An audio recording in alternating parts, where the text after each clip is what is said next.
Much has happened since the previous upload, and I think I might have fallen a little bit in love with the place. Today we adventured north of Damascus and ended up here, Maaloula. This place is not only, well, absolutely stunning, but it's also incredibly unique. It's a really special place, and as we take a wander around, I'll explain why.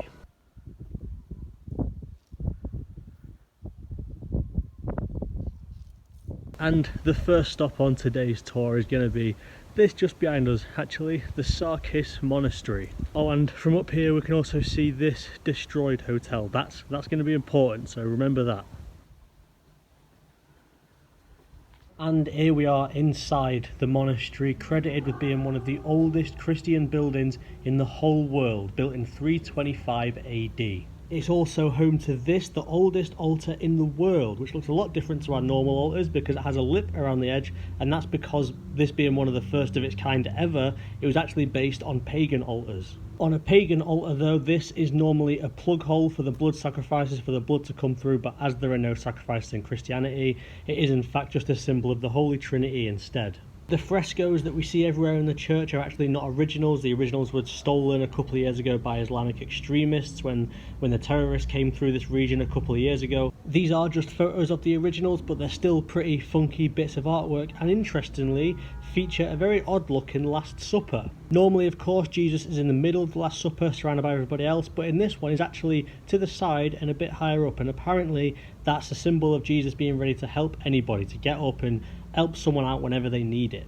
This fresco has Saint Sergios or Saint Sarkis on the left on the white horse, and in here we have another really old altar, this one also featuring the lip that old altars used to have.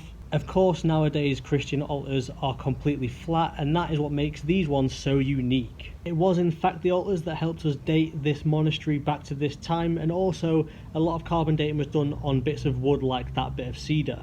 Even when this church has been destroyed and rebuilt, they've used the same wood in the reconstruction of it, and so we know exactly how old it is. And therefore we can say, as a matter of fact, that this really is one of the oldest churches in the whole world.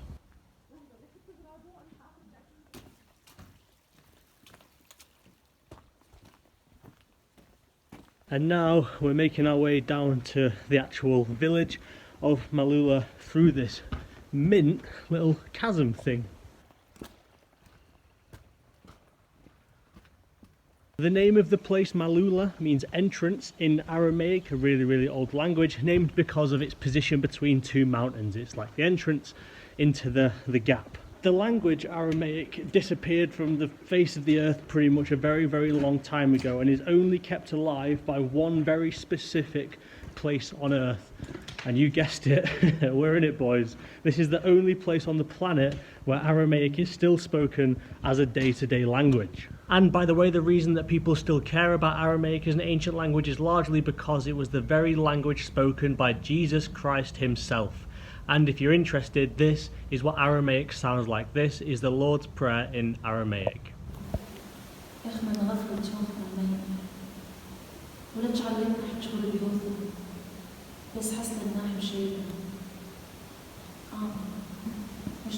Aramaic, by the way, is kind of where Arabic later came from. It's a bit like in Europe Latin. Nobody speaks Latin ever on a day-to-day basis, but we've got a lot of languages based on it. And here in Maaloula, people do still speak Aramaic, although interestingly, nobody can actually read or write it. They can only speak it and understand it by ear.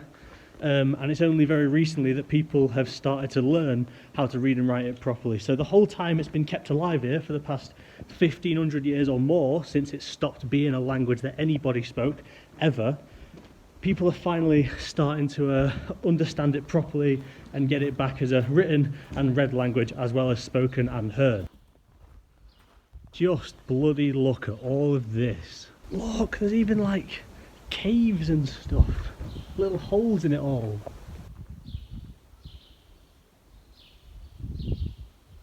Have you by any chance seen Pan's Labyrinth, the film with the guy that has his eyes in his hands and he chased after a failure like that? Well, don't you reckon this rock looks a little bit like his face?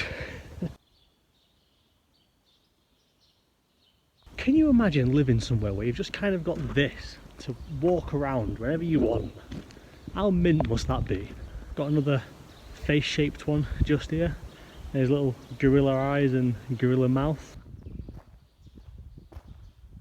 Bloody marvellous. And now we've gone through that nice little walk, we are now getting to the actual village of Maaloula, a gorgeous place that is essentially just built into the mountainside.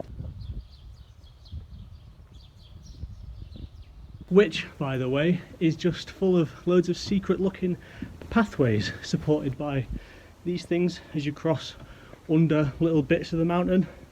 It's pretty cool, this. Aramaic, by the way, is kind of a language that just ended up being Arabic in a way. The last time it was properly used every day would have been 6th or 7th century AD, just in time for the Muslims turning up, at which point everyone started speaking Arabic. And basically what happened here was a lot of people had grown up Christians, they'd lived here, they'd spoken Aramaic. And when the Muslims turned up, they decided, no, you know what, we're not going to speak Arabic, we're going to keep Aramaic going. And 1,500, 1,400 years later, here we are, and it's still going. This place is located something like 40 miles north of Damascus, just kind of in the mountains. We're about 1,600 meters, so a mile above sea level at the minute, and it's just nice and hilly. It's really quiet. All the stuff looks mint, built into the mountain. Nice spot, this. However, as you can see, it is unfortunately quite a broken place. And that is not down to its age, at least not totally. It's largely down to a group of people called Jabhat al-Nusra. They are essentially ISIS, they're a group of Islamic extremists, and they turned up here a few years ago, about 5,000 of them. They targeted it because of its cultural importance to the country, and while trying to bring down the country and make everything descend into chaos, they came here and attacked it.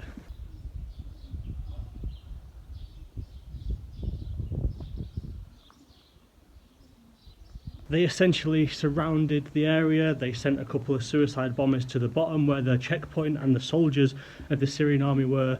A couple of suicide bombers blew them up, so there was no support from the army.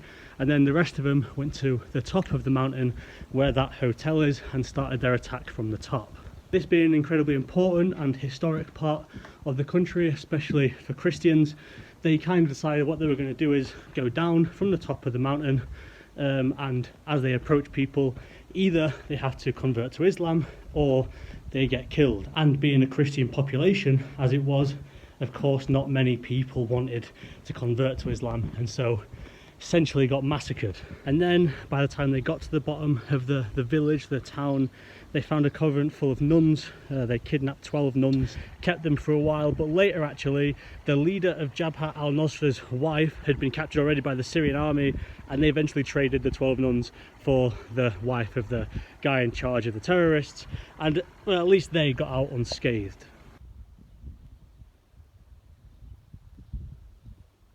However, as important as that section of time was for this area in particular, but also for Syria, I don't want to focus on it too much, because this place, without all that happening, is already a wonderfully important spot. It's also stunning, as you can see. It's home to one of the oldest churches in the world. It's got the oldest altar in the world. Everything here is remarkable and authentic. They still speak Aramaic. They've still got fat rocky mountains that they're building into, and everything's pretty lovely actually. Syria's mint. Anyway, life seems to be getting back on track slowly in recent years, but that means we can now come and see it and marvel at its beauty. Look how ace this is.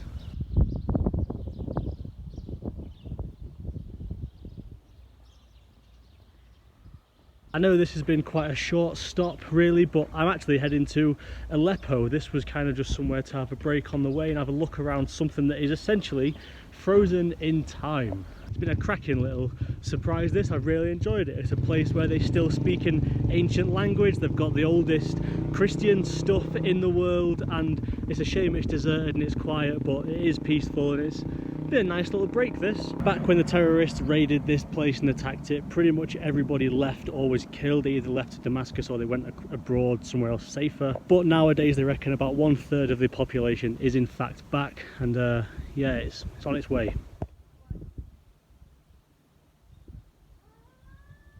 But yeah, hope you've enjoyed a tour, albeit a whistle-stop tour, but a tour nonetheless through Maaloula, a little old fascinating place in the mountains of Syria, a country which is very, very quickly growing on me in an enormous way. This is mint this. I'm enjoying this country quite a lot.